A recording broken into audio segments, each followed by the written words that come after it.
तारे जमी पर हा बऱ्याच वर्षापूर्वी आलेला चित्रपट.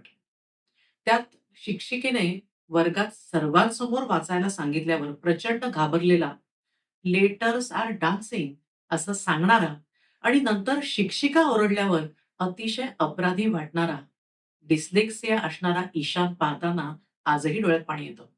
वाटतं की पालक, शिक्षक हे मुलांना कधी समजून घेतील? सगळ्यांच्या दृष्टीने केवळ परीक्षा, मार्क्स आणि अभ्यासात कामगिरी करून दाखवणं इतपतच आपल्या मुलाचं अस्तित्व आहे का?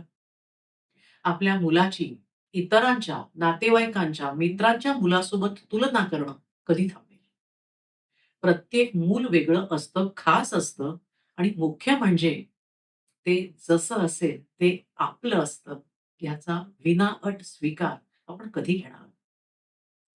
सर्व मान्य वर्तणूक असलेल्या, उच्च बुद्धिमत्ता असलेल्या मुलांकडून पण हवे तसे मार्क न मिळाल्यावर होणारा सो कॉल्ड अपेक्षाभंग पालकांना सहन होत नाही, तिथे लर्निंग डिसॅबिलिटी असलेल्या मुलांच्या कामगिरीमुळे होणाऱ्या पालकांच्या अपेक्षाभंगाबद्दल काय बोलावं?